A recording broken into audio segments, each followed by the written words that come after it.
Coming up on WUFT's First at 5, 2 Easter celebrations ending with gunfire. The moments leading up to the gunshots ringing out at 2 Easter events in North Central Florida. Plus, it's just painful. Heading back to campus just days after a gunman killed 2 people on FSU's campus. How students are rebuilding as a community in the wake of tragedy. And lending a hand to those in need. How Red Cross is honoring its volunteers while calling for action. First at 5 starts now. First at 5. From the University of Florida's College of Journalism and Communications, you're watching WUFT News. Gainesville police officers are still searching for the man who shot 3 people last night during an Easter egg hunt at a park. This is First at 5. I'm Kristen Maselka. And I'm Bernardo Montas. Officers say the event was packed with as many as 2,000 people when gunfire rang out. WUFT's Nicole Beltran is live at McPherson Park with the latest on the suspect officers are searching for and reaction from nearby residents. Kristen, Bernie, the community is shaken up from last night's tragedy at McPherson Park. And while the 3 people that were shot are alive and recovering, one resident tells me the community will be shaken up by this violence for quite some time. What started as an Easter celebration turned into a scene of panic. 3 people were shot at McPherson Park around 8:15 p.m. on Sunday, according to Gainesville Police Department. Police say multiple officers were already at the event alongside private security hired by the event hosts. But the shooter managed to get away in the confusion. The 3 victims were taken to Shands Hospital, one with life-threatening injuries.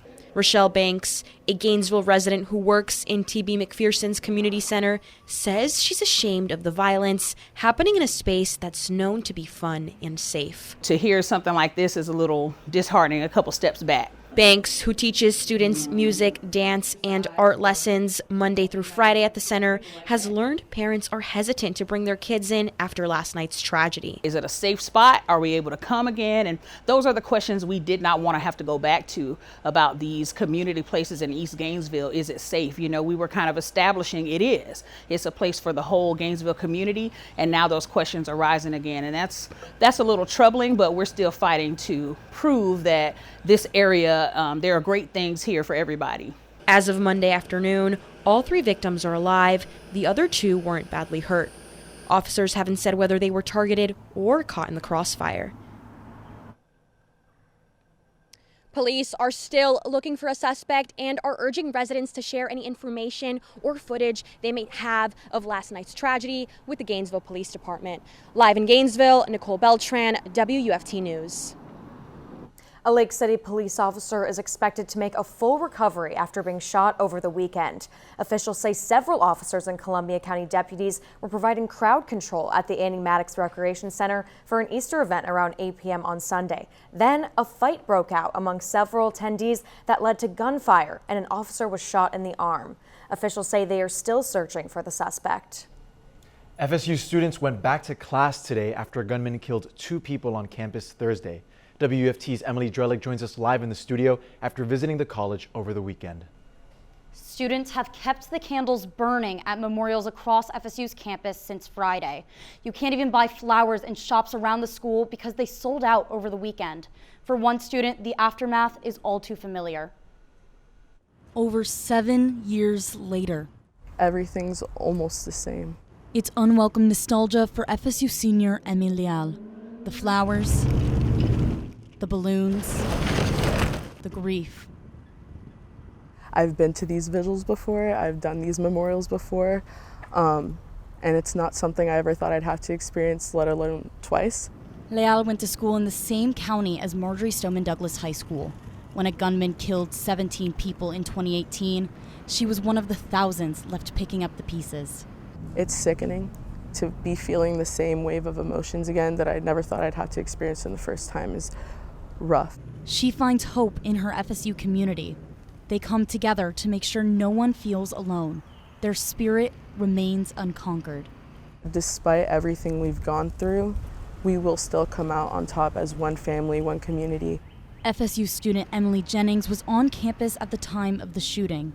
As broken as it feels right now, we, the community, are still home. As support comes pouring into the FSU community, Leal sees change coming. We are in a generation I'd like to think of change. As unfortunate as these situations that seem to be continuing on are, that they will be what are the catalysts for change in the future. For her, it's a change that's 7 years overdue. The university is bringing therapy dogs onto campus in addition to student support services. Live in the studio, Emily Drelick, WUFT News. Taking a live look on our DOT cams in Suwannee County, where troopers are urging motorists to drive with caution. There's an active wildfire north of I-10 near Live Oak. You should slow down and use low beam headlights if you come across any smoke from the fire. UF forecaster Matthew Clark joins us now from the Weather Center. Matthew, the dry conditions across the state are making it easier for fires to spread.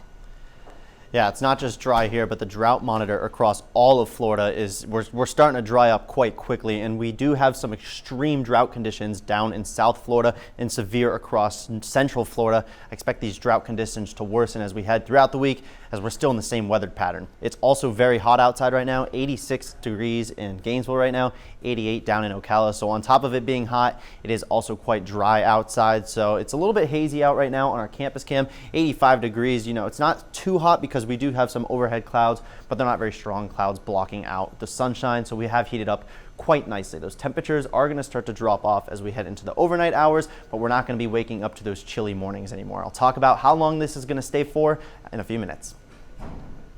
Alachua County firefighters are still investigating the cause of a brush fire from over the weekend. The Melrose Fire Department and Windsor Fire Department also responded to the blaze around 3 p.m. on Saturday. The fire was about 3 acres large and had already engulfed vehicles and other structures when crews arrived. The residents of the home are also safe at this time. Alachua County residents, listen up. The American Red Cross needs your help. With the start of National Volunteer Week, the nonprofit is urging the community to lend a helping hand. The American Red Cross is a disaster response organization working to alleviate both national and local disasters. American Red Cross has 7 chapters that serve across North Central Florida. Volunteer work ranges from helping in the office to working hands-on on the grounds of disasters. Veronica Williams with the Alachua County Red Cross says volunteering depends on how active, upfront, and how involved people want to be. To celebrate their volunteers this week, they'll be holding a potluck.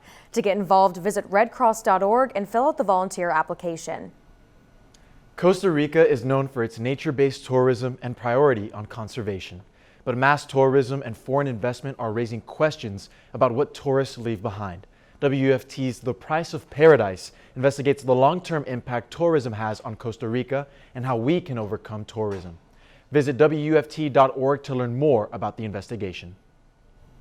Rising temperatures over the weekend means UV levels are expected to increase. Coming up on First at 5, what you can do to protect your skin. We'll hear from experts and UF students about ways they keep their skin safe. Stay with us. You're watching WUFT-TV News. Bernie, the best thing about our last Monday show for the semester is summer is right around the corner. This weekend, temperatures are rising and the UV is expected to increase. That's right, Kristen. Our Hayli Balgobin is live in the studio with tips on how medical experts say you can protect yourself. Sunglasses are not enough to keep the sun's rays from hurting you. With the weather heating up, more people are outside. Experts say protecting yourself is vital. This weekend, the ultraviolet index is to reach a maximum of 10. According to the World Health Organization, a UV10 is high enough to require an extra layer of protection. The U.S. Food and Drug Administration says spending time in the sun increases the risk of sunburn, skin cancer, and early skin aging. University of Florida freshman Lisa Gardner says she rarely uses skin protections, but she may start because of her friends. I have a lot of friends who I know they put sunscreen on their face, on their backs, on their arms, like everywhere, just to make sure that they're not getting burned, because they have been getting some people get sun blisters and just their skin starts coming off.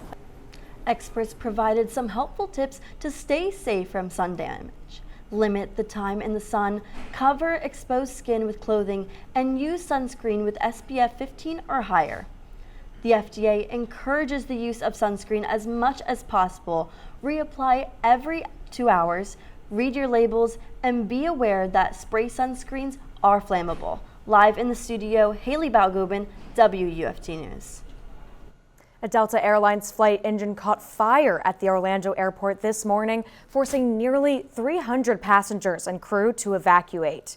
The Federal Aviation Administration said Flight 1213 was pushing back from the gate for departure around 11:15 a.m. when an engine caught fire. Those on board had to evacuate on emergency slides. Channing Wells was a passenger along with her mother and son. She said things were chaotic, but everyone got off safely. I have no complaints. At the end of the day, I have my car keys and my wallet and my child. That is, at the end of the day, all of that other stuff is replaceable. I don't care, and I can easily catch a flight, a 5 p.m. flight. I'm just okay. I can walk away. The fire was reported in the tailpipe of one of the aircraft's 2 engines, according to officials. Maintenance teams will now examine the aircraft and, along with the FAA, determine what caused the fire. Along with high UV conditions, above normal temperatures continue today with highs in the upper 80s. I'll have what to expect for your week after the break. You're watching WUFT-TV News. Kristen, Matthew, I couldn't make it to the studio today without breaking a sweat. Absolutely. It is so hot out there. Matthew, how long is this going to last? Well, it seems like it's going to last for at least the rest of the week, but it is just well above seasonal temperatures. You know, you think it's spring, but it feels like summertime out there. Temperatures haven't reached that high today, but 85, it feels every bit of 85 outside right now. 88 down in Ocala, just shy of 90 degrees there. It is a warm afternoon, and this hot pattern is going to be here to stay.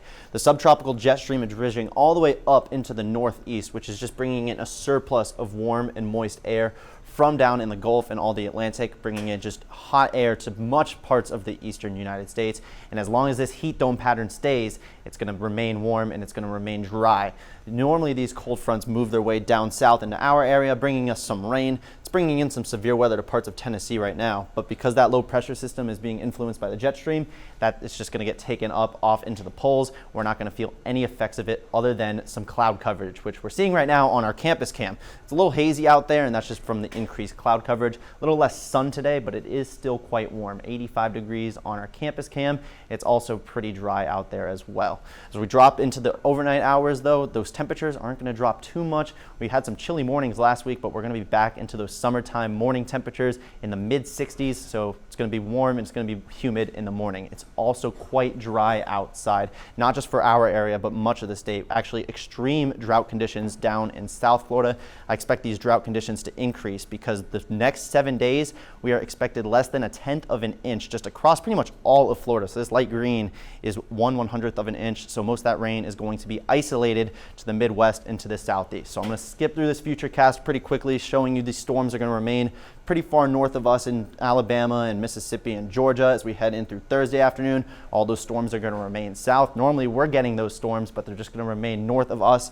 And then on Friday night as well, Atlanta and North Georgia also seeing the rain. So not here. Our next chance of rain, though, is on Sunday. About a 20% chance of a pop-up thunderstorm. Could be seeing an afternoon thunderstorm, but it's going to be hot and it's going to be sunny for the rest of the week. So that brings us to UV. The UV index throughout the next 3 days and into the weekend is going to be very high, reaching a UV index of 10. So you can sunburn within 15 to 20 minutes, and it's just best to overall avoid the sun in the afternoon hours if you don't have that protection. It's going to remain that way for the rest of the week. Not much variability in our 7-day with sunshine and a few clouds overhead until possibly a drop in temperatures by next Monday.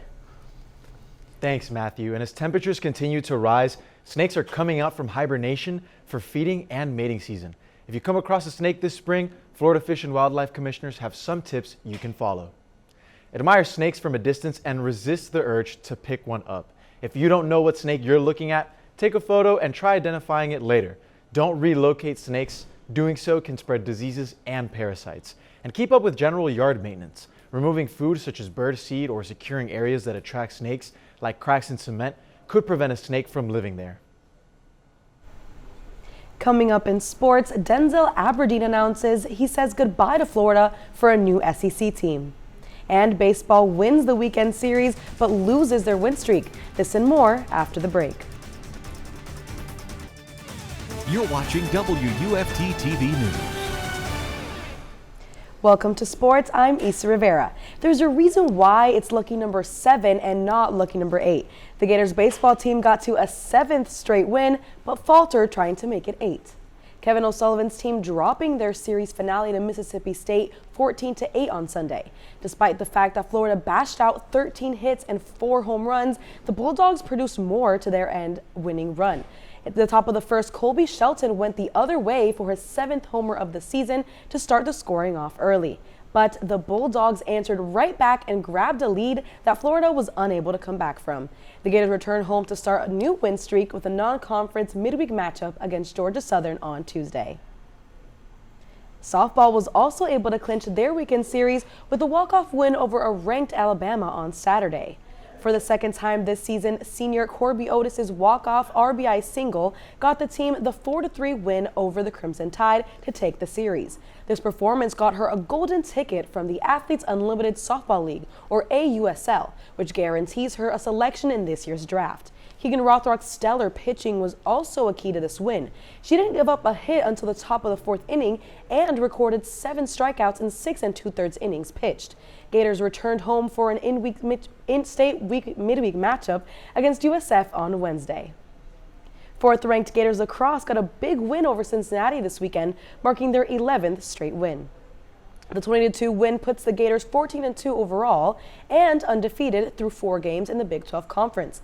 They opened up the game on a 12-0 run and held Cincinnati to just 2 goals, the least amount of goals allowed since April 2021. They dished out 14 assists as well, their second highest amount of the season. With this win, Florida clinches at least a share of the Big 12 regular season title. The end of the regular season is set for next Saturday at home against Arizona State. Earlier today, former Gators men's basketball guard Denzel Aberdeen announced he has officially committed to play for Kentucky next season. This comes after Aberdeen announced he would be entering the transfer portal just 3 days ago, less than 2 weeks after becoming a national champion with the Gators. This move concludes 3 seasons on the Gators roster with 39 appearances and 5 starts, shooting at 41.8 from the field this past season. It's anticipated that Aberdeen will have a larger role in the Wildcats roster. The Tom Jones Memorial Invitational track meet was hosted right here in Gainesville this weekend, with Gators setting personal bests and NCAA leading times. The Gators entered the Invitational at 2nd in the country on the NCAA 4x400 relay leaderboard. They came away with a national best so far this season with a time of 3:01.52. 5 personal bests were also set in women's discus, men's 400 meter, and men's and women's 100 meter sprint. Florida Track and Field compete in the LSU Invite in 2 weeks before the start of SEC championships. To wrap it up, back to Gator baseball, where Brendan Lawson earned SEC Player of the Week honors, his 2nd time winning that award this season. That does it for sports. Matthew has your final look at the weather coming up. Above normal temperatures are going to continue throughout the rest of the week and for the foreseeable future.